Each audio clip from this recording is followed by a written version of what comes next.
Hey, Slingers, thanks for tuning in. This week I'm going to be talking with J Thorn. Now, he is an author in his own right, but he is also the co-founder of MOLTEN Universe Media, so you're not going to want to miss this week's interview.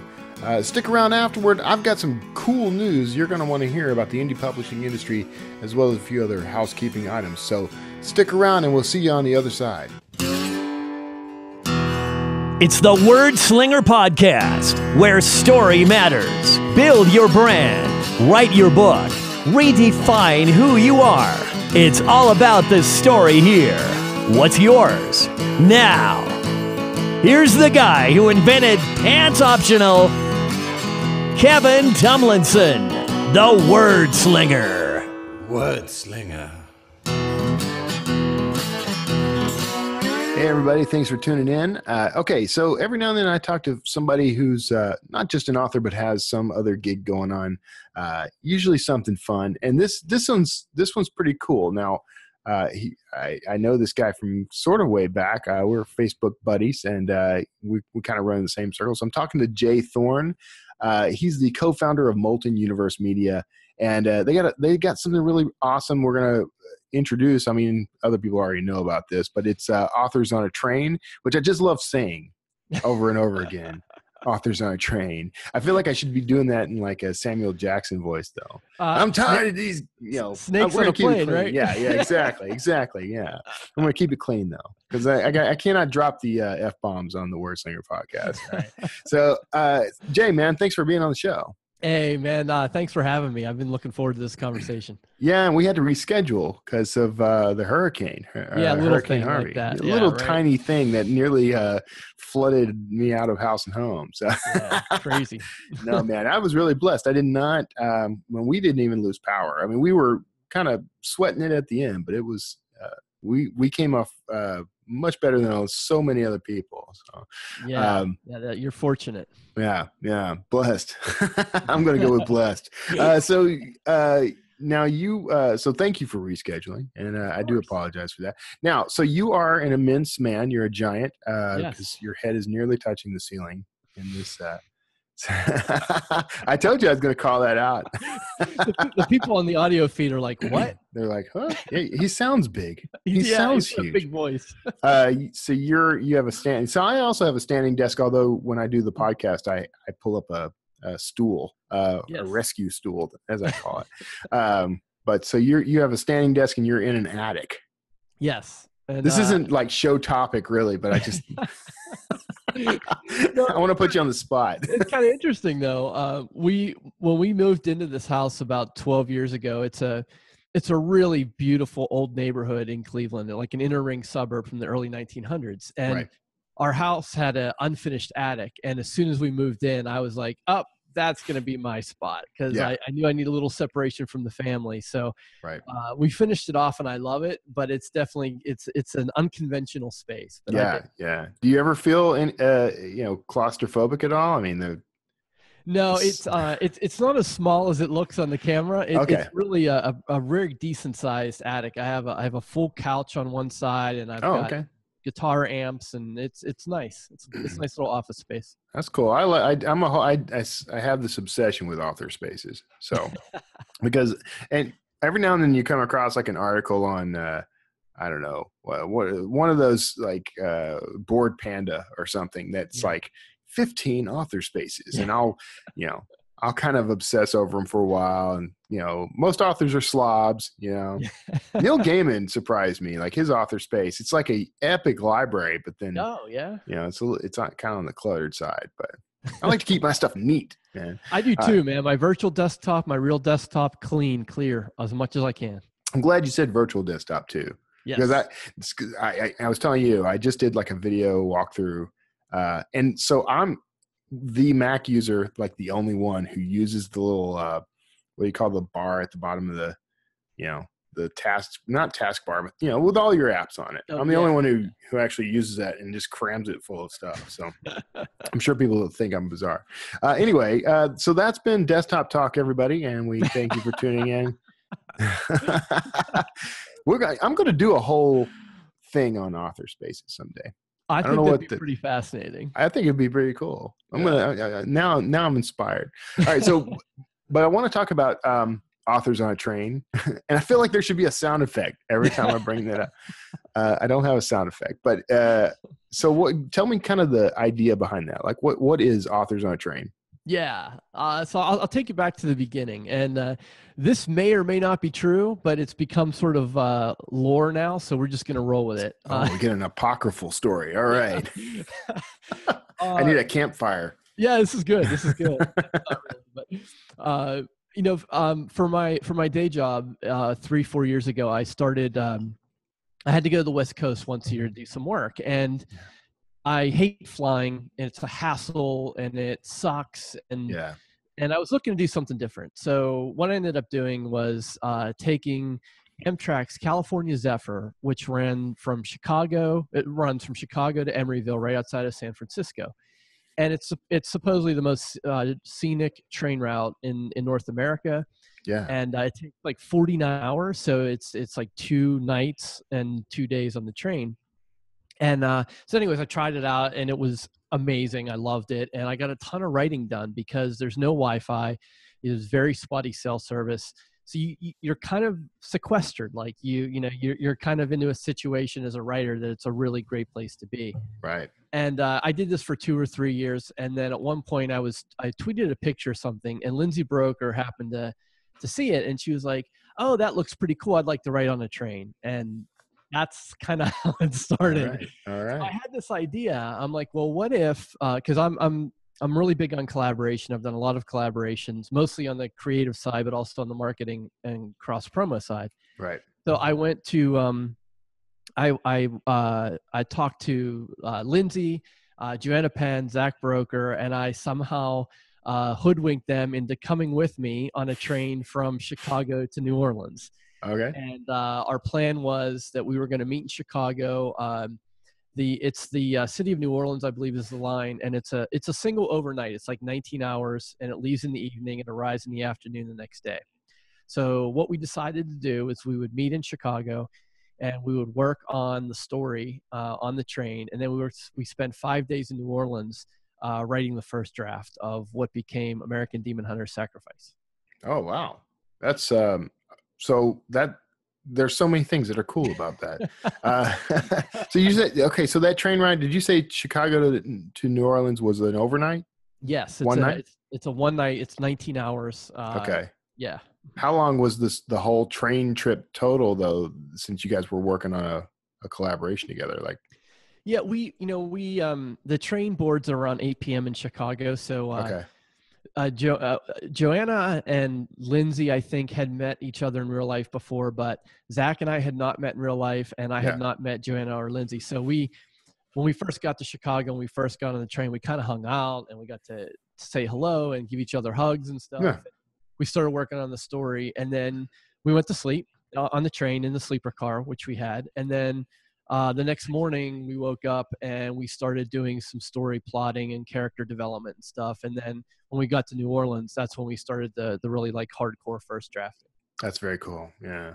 I like that. It kind of reminds me of the whole like mystery train thing, where everybody is on board and there's like people in costume and somebody dies. Well, what was really cool about it, and like we had decided early on that we were going to set the story in My American Demon Hunters world, mostly out of convenience, because the world was established, the characters were established, and so we could sort of plug this story into that. And what we realized really, really quickly is like what a great treasure trove of opportunity we had being on the train, because we wrote about things that happened on the train, and like the Peruvian chocolate brownie that we had, and the that we killed off, and right. So the trip became part of the story, and the story was the trip. So it was just like this really super cool experience. Yeah, that's pretty cool. I kind of dig that as a concept. Like, there is that, and there's a particular name for this sort of thing. And I think it's like a ship in a bottle story. Star Trek is famous for these because, limited sets or whatever. Mm-hmm. So Murder on the Orient Express is that kind of story. Like it's one limited setting. Also, John Carpenter's The Thing, which is Yeah. You know, Mhm. so there you go. So you're following in a time-honored tradition in a way, but yeah, I just kind of dig that whole scene, man. The problem for me, of course, is I just don't collaborate well. I don't play well with others, so I would have to really suck it up to be able to have fun with it, I guess. You But know, I I could, think you'd be surprised. yeah, You'd be surprised what you can do. yeah. Well, I mean, sure. I mean, like here's an example. So like Zach, not so much, but definitely Lindsay, definitely Joanna, myself. We're all pretty severe introverts, and Yeah, we're lone wolves. We like to do stuff on our own. We like to do things our way, and so the four of us coming together, I mean, that poses a whole nother set of challenges. right. I'm not going to stand here and say like we didn't have any creative differences or we were just sitting around a campfire singing all the time. Like, we had to work some things out, but Yeah, I think everyone sort of brought their best, and what the four of us created was really rich and with different voices, but yet a cohesive story. And we were pretty proud of what we were able to accomplish and surprised by it as well. yeah. So was it everyone sort of contributes elements and one person writes the story, or did everybody write something? The way we did it is everyone took a POV and we wrote from 4 different POVs. Oh, okay. And what we realized, what we were trying to do early on was just sort of do it more of in a pantsing style. And then we kind of hit a wall where we're like, okay, we're going to need not necessarily like a very detailed outline, but we're going to need some story beats or some structure. Because, early on, Lindsay and I were sort of overwriting each other. Like, we're writing the same scene at the same time and it wasn't syncing up. So once we kind of circled the wagons and like, all right, hit pause and then mapped out the basic story. And then we could go off on our own and we could sort of write at our own pace. And we were still reading each other's stuff, but it wasn't entirely dependent because we knew what the overall plot was going to be at that point. Yeah. That makes sense. I mean, that seems like a good way to handle it. And I'm kind of in a project similar to that, at least in that we're going to have 3 stories focused on the same sort of event. So it's like, yeah. So that's pretty cool. So and you guys, I assume you published it or are going to. Have you already published it? Yeah, that was part of our challenge. Okay. We made it way harder than it needed to be on purpose. Okay, on purpose. Yeah, one of the things we did that we probably said was not the best idea was, first of all, not having a solid outline. That was number 1. But number 2, our goal was to finish the first draft while we were in New Orleans. And so we were each writing like 3,000 to 5,000 words a day because we knew we wanted to hit a word count for a novella.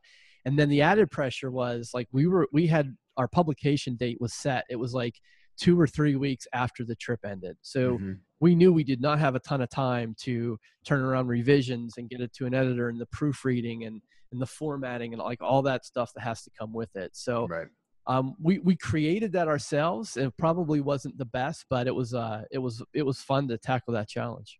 Yeah, that's cool. So are you publish under one name and then you're sort of splitting the profits from it, or what? Okay. I'm a publisher of record, just because we needed to have it in one person to manage the title. But all the others names are attached to it. We're all on the cover. We went, a quarter for all of the expenses and a quarter for all the royalties, and that's on all formats and all books and every platforms and everything. That's cool. Yeah. That's the toughest part about the collaborative work, really, is it basically comes down to the easiest way to do it is for somebody to be trustworthy and you hand it over to them. That's a challenge. And it's, it's a challenge.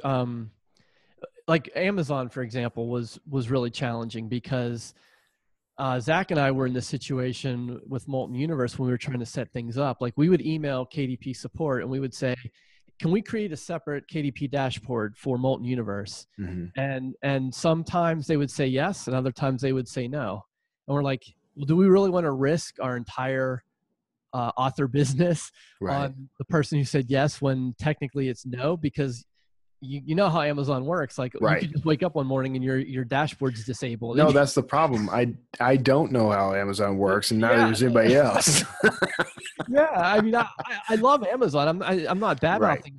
They're such a behemoth that it depends on who you get, and neither of us were willing to risk that based on, you know, the first level tech support's response. So Right. you know, in a collaborative effort, whether you're, you know, setting up the dashboard on Draft Digital, or whether you're going to direct to Amazon or Kobo or wherever, I think right now, as of, you know, September of 2017, I think you're right. I think you do need to have sort of a point person, a publisher of Right. record, Right. and hopefully it's a trustworthy I person. I always wonder about that, because technically, if I start a small press, if I start a small publisher, I could. There's technically no reason, shouldn't be, why I personally, Kevin Tomlinson, can't have my channel with my books, and then my publisher is its own entity with its own tax ID and its own email address, and it has its own channel. Technically, that shouldn't be a problem. But again, we are dealing with Amazon, where problems that weren't problems become problems all of a sudden. Yeah, and that may, in fact, what you just described may, in fact, be perfectly legit and be something that Amazon is totally fine with. But we Yeah. could not get a consistent response, and it's like, well, Right. better play it safe. I'm just going to put this out there. You can totally do that on Draft Digital. I'm just going to put it out there. No, you absolutely can, and I'm in the process right now, and I think we're going to get to this, because I you know, I definitely need to give Draft Digital some serious props, which we'll talk about in a second. But Sure. the whole American Demon Hunter series and the book Sacrifice that we did is now coming out of KDP Select, you know, sort of one title at a time, staggered, and probably by mid-October, or within, say, 4 weeks, all of those titles will be through Draft to Digital to all the major retailers, and we're pretty excited about that. That is pretty cool. Yeah. What made you decide to go that route? Well, you know, it was so the route we decided to go with Sacrifice was to go to KDP Select first. Yeah. And I think and I talked to Mark at Kobo, and they're great people, and you know, I think it's a pretty standard move these days for a launch is to do the first days in KDP Select, but you know, it doesn't necessarily work for all titles all the time. So I don't. Would we do it again? I don't know. I think Lindsay was the one who was most reticent about going exclusive, and because she has some great readership on other platforms and didn't want to leave them out. And I know, yeah. Yeah, we totally get that. And then, you know, the hard part though is also, like, when you go KDP Select, you're essentially getting two markets for the price of one. You know, like Kindle Unlimited is a platform, and the regular Amazon is a platform, and so it's hard to pass up those page reads if you get them. But you know, you do trade. That's what you're trading for. Yeah, so well, it's all strategy, man. I mean, even Yeah. I have a series that's in KDP right now. You know, despite everything else being wide, and it's largely a strategy because of the switch in genres. Yeah. And I'm trying to build that platform, and there's a weird halo effect that happens when you start doing well on Amazon. You actually start doing well with the rest of your titles across the board. It's just weird. I mean, I have, you know, of course, everything I have other than this 3-book series so far is wide through D2D. I have books that go really well on Select, and suddenly all my books start selling better on D2D. So I don't know what causes that. I'm looking into it. I want to bottle it. Well, let us know when you figure that out, will you? I will, man. But it makes a very good argument for going wide with everything. Just saying. Yeah, it does. So now, you guys have another of these Author on a Train events. This is going to become a regular thing, huh? You're going to do this like 2 or 3 times a year, or what? Well, you know, Zach and I have to figure that out. Yeah. We were sitting around, much like the trip we took in March with Joanna and Lindsay. This was not part of our master plan. Zach and I were having dinner outside a bar in the French Quarter on one of our last nights there, and we were saying, like, man, wouldn't this be cool if we could do this for other people? Like, we knew Lindsay and Joanna weren't interested in doing it again, but we're like, what if we could host it and bring people with us and sort of give them this type of experience? How cool would that be? Yeah. And from that conversation, we decide, well, you know what? Let's throw up a landing page. Let's see if people are interested. If they are, we'll do it. If they're not, that's fine, because we don't want to make a full-time gig out of this. We want to write fiction. But as it turned out, people were interested. And a credit to Draft to Digital and to you and to Dan Wood. You guys stepped up, and along with some other great sponsors, are sponsoring this retreat. It's okay to name the other sponsors. We're not right. limited. You can, because isn't Kobo one of the sponsors? Yeah, so we got We love Kobo. Kobo. Kobo is sponsoring. Findaway Voices is sponsoring. Yeah, one of our partners. Yeah, Symmetric Design, Yeah. the Sell More Book Show, and then just recently we added Literature and Latte, who's sponsoring the script people, and Vellum have signed on to sponsor us. So I won't hold Vellum against you. I was a little bit of, there's a little bit of rub there. But, no, that's good. Vellum, by the way, and I just want to make this clear because I had a whole thing about Vellum. Like we just released our templates, right. Our ebook templates, and I kind of poked at Vellum a little, but we actually love Vellum because it's beautiful, and it's it's a little out of reach for some authors, but it's because it's not just the software cost, but the hardware. A lot of authors don't use Macs, and which I don't know, I don't understand that, but anyway, there I've smoothed things over. No, in all seriousness, like we did not we approached companies, and we approached companies whose products we've been using for years. We thought that was important to have a really authentic connection, and right. You and Dan at D2D, and Mark and Kelly at Findaway, all of you guys and all of your businesses really believe in supporting independent authors and have been part of this community for a long time, and it just seemed like a really natural and organic fit. Yeah, man. Well, I agree. We're happy to be a part of it. I'm gonna keep pushing you to get like some, as part of our sponsorship, getting a certain Wordslinger on the train. I'm gonna keep messing with you on that. Well, I mean, because I think Wordslinger on a train would make a great episode title. I'm just saying. Well, and Zach, you asked me a few minutes ago, like, are we going to do more of these? So, I think what we have now is the good news is we sold out this trip in November. We had decided that we were gonna only take 8 people because we wanted to be able to completely manage it and really knock it out of the park. And so we're like, okay, we'll cut it off at 8, and we sold that out, and we have a wait list now, and we would definitely like to do 1 or maybe 2 of these a year, depending on demand. And and we'd love to get a Wordslinger on a few. There you go. I'll podcast live, dude. So, I'm going to throw in whatever I can throw in. All right. All right. So okay. So you have another one come up. What's the route for the next one? We're going to do the same type of trip. Yeah. Okay. We're going to go from Chicago to New Orleans. We're going to spend 5 days or so in New Orleans. Where it's a little different is that, Joanna and Lindsay are very seasoned veterans of this industry, and what we're doing now is we're taking people who really want to learn how to collaborate but haven't had an opportunity to try it yet, and so we're going to manage the collaboration aspect and help people co-write stories together, which we'll publish as a single anthology. And then in the afternoon portion of our days in New Orleans, we're going to do like marketing and publishing workshops for these 8 people. Okay. And when is that happening? That's going to be the first or second week of November. I forget the exact date. But, everything is happening in that time. That's why I couldn't go this time. I got like 100 different conferences. But no, that's awesome, man. The whole concept is just very cool. It's kind of cool how it came about, just sort of a, hey, what if, while in New Orleans. Well, the funny thing for me would be, I'd have to fly to Chicago, ride the train back to New Orleans, and basically just drive home from New Orleans. Yeah.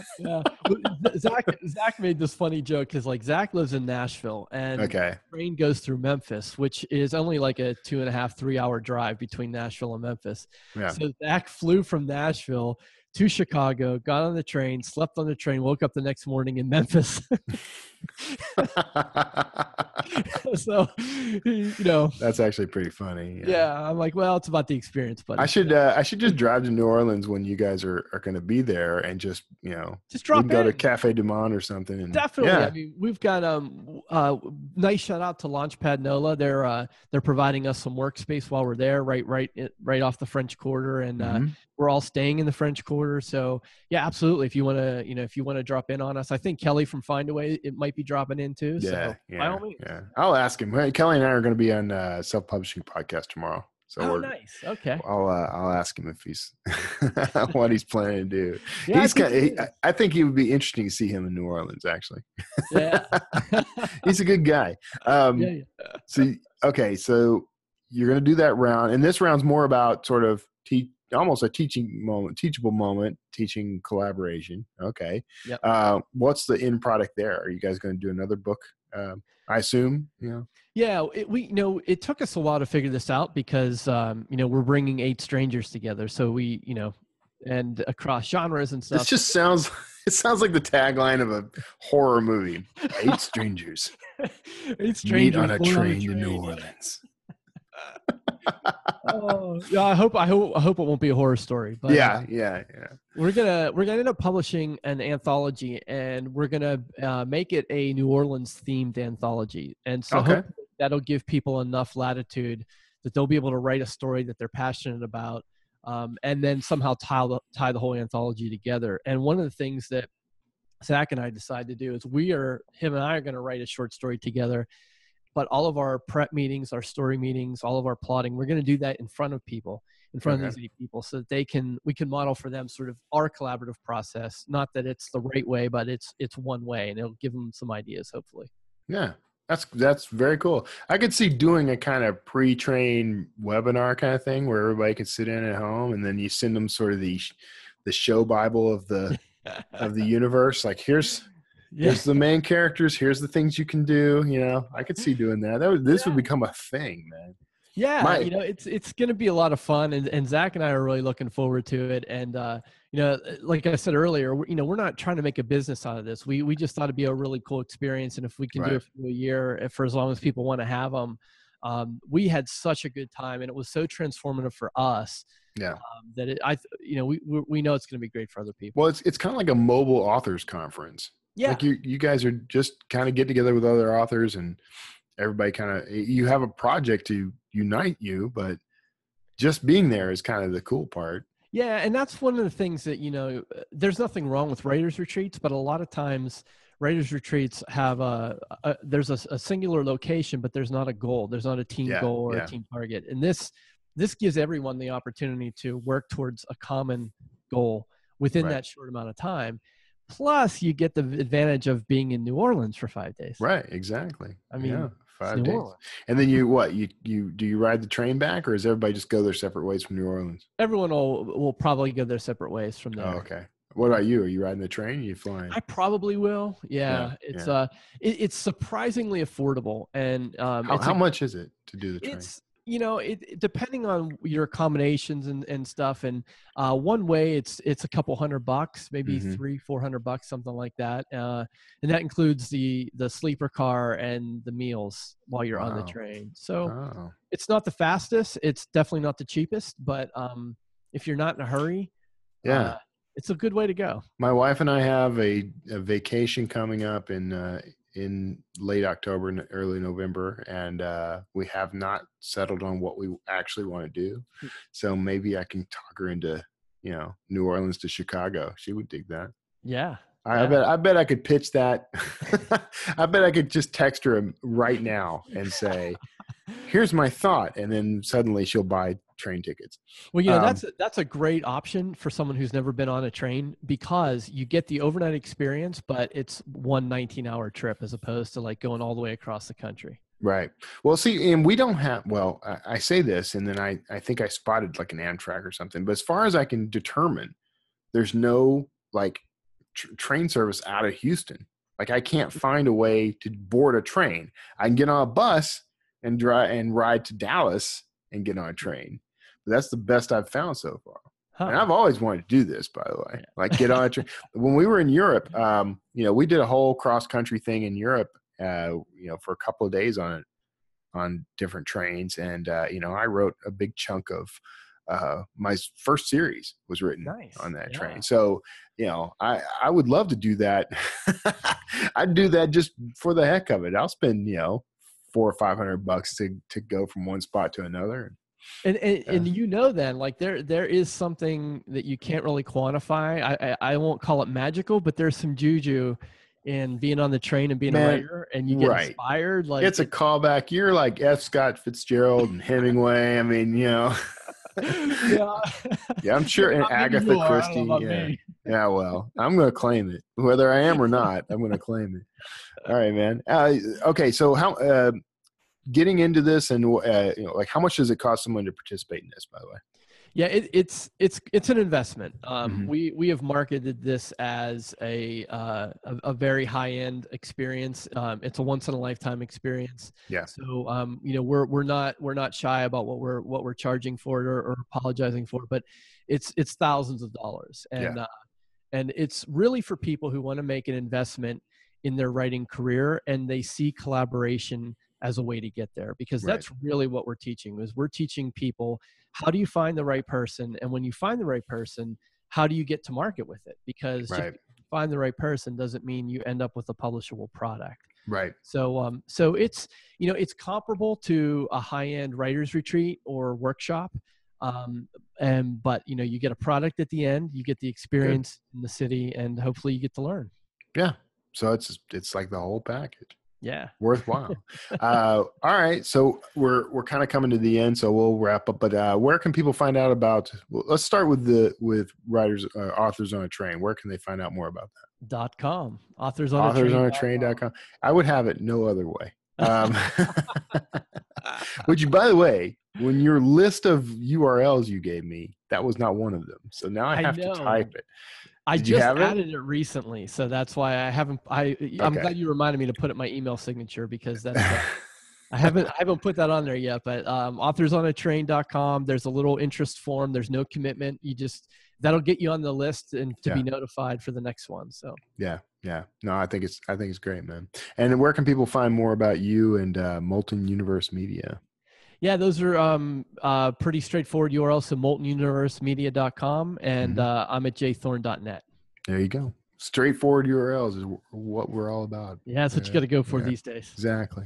All right, man. Hey, so you hang out. We're going to do the Wordslinger after show with me and you. Everybody else, unless you're a Patreon subscriber, sorry guys, you don't get to hear that one. But you can be easily enough if you hop on over to Patreon and support the show. Hopefully I've got it set up by now. Otherwise I'm just a big buffoon talking up something that doesn't exist. But anyway, Jay, thanks so much for being on the show, man. Really appreciate it. Thanks for supporting us. We really got it, man. We're there for you. Everybody else, you may be hearing the groovy bridge music right now. You may dance in place at will. And I'll see you on the other side with some housekeeping and updates. Otherwise, see you next time. Hey, you made it to the other side. I hope you enjoyed that interview with J Thorn. Now I have some indie publishing news that I think you're going to really dig. First up, Goodreads will now charge you for something it was giving away for free. It used to have a very cool service where you could set up giveaways, do little contests that would give away copies of your books to readers. This was a great way for indie authors to gain some discoverability. At this point, it's going to make it much harder for readers to discover new work, in my opinion, and that is just my opinion. But Goodreads is now charging for the service, starting at anywhere from $119 all the way up to $599 for something you used to be able to do for free. It remains to be seen whether authors are going to use this service now that it's a paid and charged service, but you never know. This could be actually somehow, some way be good. If you know a way that this could be good, leave a comment in the comments below. Amazon is launching yet another new imprint. This isn't anything all that, that's not all that amazing. But Amazon is launching another new imprint. What is cool is they're focusing this time on Kindle singles. Kindle singles are these short little books and short little stories that you can pick up for usually under $2 on Amazon's Kindle singles store. The service, the new imprint, is going to allow people to actually place content into this store, including essays, short stories, you name it. Now, I think this is kind of cool, in particular for essays and nonfiction writing. This is a great way for essayists to get their work out there.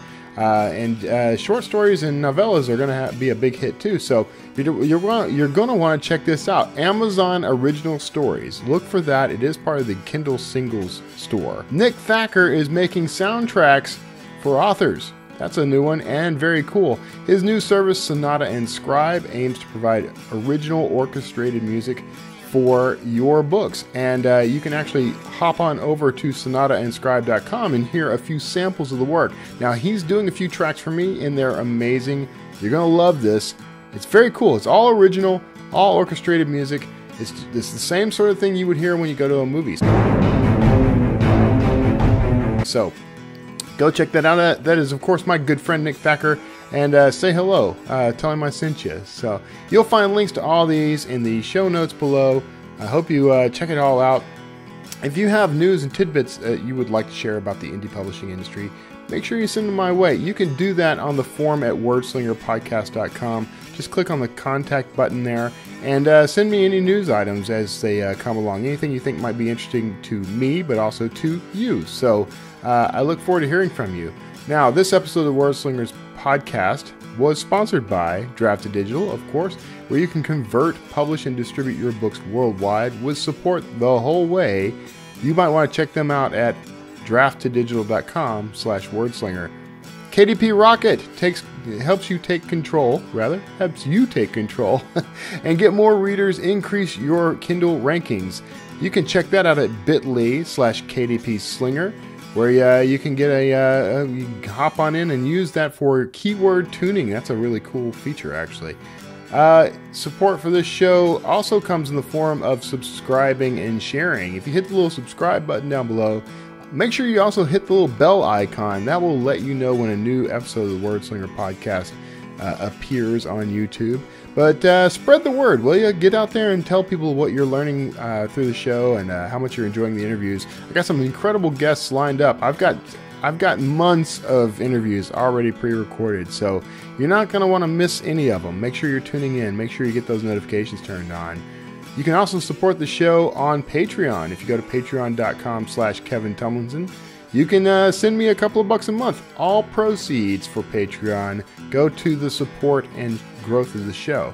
All the overhead of the show is taken care of by that. So if you go to Patreon and you leave me some money, I do appreciate it. I'm going to be revamping that as I go and adding some perks and incentives, things that are missing from it right now. But every dime helps, and I appreciate your help.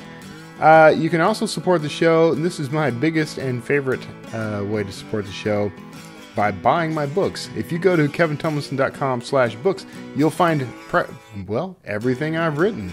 If you're a fan of thrillers, that's what I write now. I write archaeological thrillers in the vein of Dan Brown and those types of authors. So go check out my Dan Kotler series. If you're into sci-fi, I got plenty of that in my catalog. And I've got some YA fantasy you might enjoy. So go check that out, kevintumlinson.com/books. Thank you so much for tuning in to the Wordslinger podcast. We'll see you all next week. God bless.